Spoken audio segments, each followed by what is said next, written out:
Going wild in Antarctica. Like, share and subscribe, and don't forget to ring the bell for more videos. Everywhere we went, my mouth would open in awe. It's such an amazing place full of breathtaking scenery and wildlife. For award-winning National Geographic nature photographer Michaela Skovoranova, shooting in Antarctica is one of the world's greatest photographic assignments. As part of the Uncover Antarctica expedition, she says she was fortunate to spend a good deal of time on the ice, where she and other members on the expedition were able to see a plethora of wildlife. We visited some gender penguin colonies, and I was able to get some beautiful portraits of the penguins and their plumage, in intimate detail. The fledglings were covered in their new growth and were getting ready to go to sea. And what was amazing, was none of them feared humans. They had likely never seen humans before and didn't consider us predators, especially on land. It was quite incredible to see them go about their day and seem completely oblivious to our presence. This indifference to the presence of the expedition team wasn't limited to the penguins. During the trip, a pod of over 20 humpback whales began to circle the expedition ship, just as the team were setting off in their kayaks to go exploring. Mothers and their calves would ever so slowly rise beside sea kayakers, says Skovoranova. With the wildlife so assured, photographing these Antarctic creatures was a pleasure for Skovoranova, who was in the White Continent to road test the newest Oppo flagship smartphone, the Oppo Find X2 Pro, in some of the most stunning yet harshest conditions on the planet. With the Find X2 Pro, you're able to modify exposure, giving you as much control of the picture as possible. It handles low light really well and focuses very efficiently, which is very handy when you're photographing wildlife. The beauty of shooting with a smartphone was I could totally immerse myself in Antarctica because it's a camera right there with you and you can get really close to things, so the way you capture images changes. Working with an experienced team in Antarctica was also critical to this photography expedition. The team knows the region and understands how conditions can change quickly with minimal notice. A lot of success in photography comes from having people around you who can help with shots, Skovoranova explains. For example, as we explored small bays in the Zodiac's inflatable boats, the expedition team knew how close they could maneuver us to icebergs and wildlife, and they were always aware of changes happening around us. Ultimately, photographing wildlife is all about being ready. I always had my phone ready to shoot, which is key for any wildlife photography. Learn more about Michaela Skovoranova's journey with the Uncover Antarctica expedition here. Arctic panoramas often look flat and desolate, but this Norwegian archipelago features a mountainous landscape with 2,000 miles of coastline. Home to Earth's northernmost year-round settlement, the Svalbard region is populated but not populous. Polar bears outnumber people. What you'll see, in this remote terrain, the focus is squarely on nature's grand displays. Light. During summer months the sun never sets. In winter it never rises, but the northern lights, aurora borealis, dance across the sky. Wildlife. Reindeer and Arctic foxes roam the land, walruses and seals swim offshore, and Atlantic puffins soar overhead. Polar bears can be hard to spot, but that first sighting makes all the effort worthwhile. Landscapes, glaciers, fjords, and snow-covered mountains fill the views. In the Arctic, the ice, landscapes, weather, and wildlife are constantly changing, a reminder that so is the rest of life. Be prepared for anything at all times, says photographer Acacia Johnson, because conditions can vary from one moment to the next. To capture both landscapes and wildlife, she advises, bring wide-angle and telephoto lenses. A waterproof camera bag or smartphone case is a must. When composing shots of the scenery, include the horizon line to give a sense of the area's vastness. In spring and fall, Johnson says, pay special attention at sunrise and sunset, when the light illuminates edges of the ice and the ocean looks like a glowing mosaic. How to get there? Most visitors fly via Oslo to Longyearbyen, Svalbard's largest settlement, which hugs the shore of Spitsbergen Island. Because there aren't many reliable roads, exploration is usually done with small ships, fewer than 200 passengers, that can navigate through areas of dense sea ice. Inflatable Zodiacs shuttle travelers onto the tundra and into grottos for guided hiking and wildlife watching. What happens when a polar bear finds a camera? Not too long ago I was the guide on a wildlife photography trip to Svalbard, an archipelago halfway between Norway's mainland and the North Pole. After 2 days of travel on a small passenger ship along the harsh and icy coast, we reached Hornsund Fjord on the southern tip of Spitsbergen Island.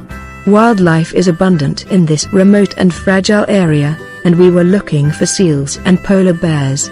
Globe-locating Svalbard near the North Pole. When we anchored the boat at the fjord ice, we spotted several seals resting on the ice, but no polar bears. I thought I'd try to get a picture of a seal as it came up for breath at a hole in the ice. I placed my camera and a motion sensor near the edge of the hole. The plan was that the motion sensor would fire the camera when the seal poked its head into the air. The image would capture the seal with the cold and hostile environment behind it. On the way back to the ship, I wondered whether I should have anchored the camera, just in case. But returning to the hole would have disturbed the seals further and possibly prevented me from getting the shot. I decided not to do it. Then, at 2 in the morning, a crew member woke us up. He had spotted a polar bear approaching in the distance under the midnight sun. We ran to the bow of the boat to see what would happen. At first the bear walked toward the boat. Then it turned and headed directly for my camera. I had long dreamed of taking a picture of a polar bear while it waited beside a breathing hole, hoping to grab a seal. I knew it would be a difficult photo to get, but here I could see it happening right in front of me, a dream very close to coming true. The motion sensor reacted to the bear's movement, triggering the camera to start taking pictures. The bear circled the camera, gently sniffing and even licking it. Then the bear knocked the sensor onto the ice, grabbed the tripod, and tipped it and the camera into the hole. The camera hung from the sensor's cable. I prayed that it would stay that way so I could at least rescue the memory card containing the images. The bear must have heard me. It took the sensor's cable in its mouth and started backing away from the hole, pulling the camera out. Then the cable broke. My camera and the memory card with all those impossible to get close-ups of the polar bear disappeared more than 450 feet beneath the ice. That was the worst moment in my photography career.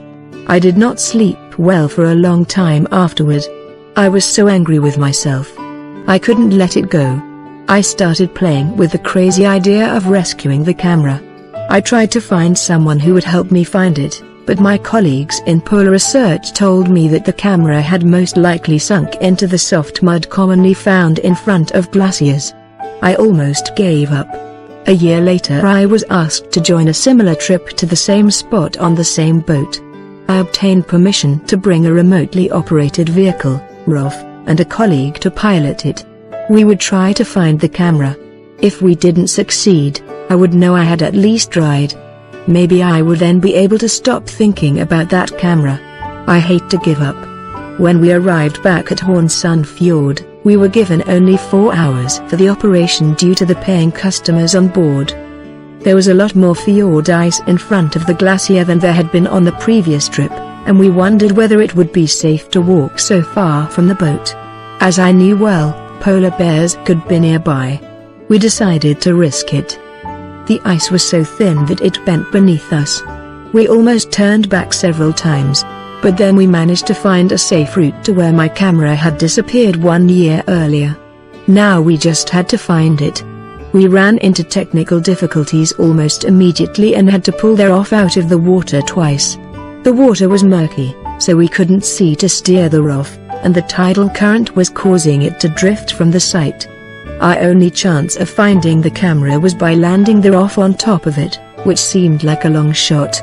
Then, like a miracle, on the third try the ROV found the camera. We shouted and danced around on the ice. Our celebration was premature. When we tried to grab the camera, the ROV's cable became tangled. The claw on the ROV's arm was less than an inch from the camera, close but not close enough to grab it. We could hear the arm scratch against the camera's sides.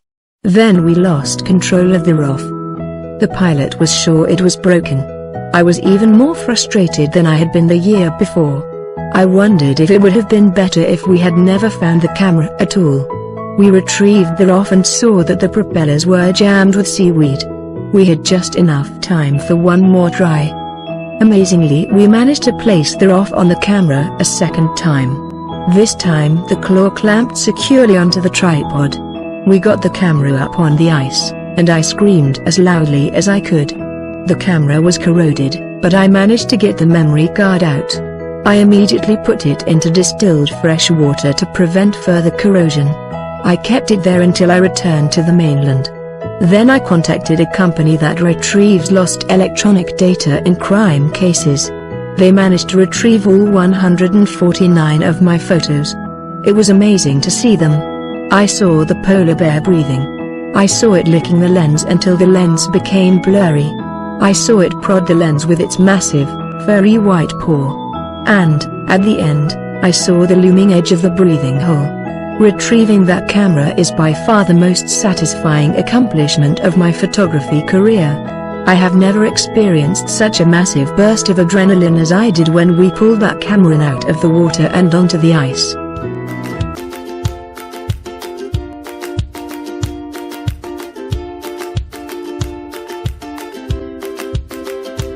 Don't forget to like, share, and subscribe. Thanks for watching.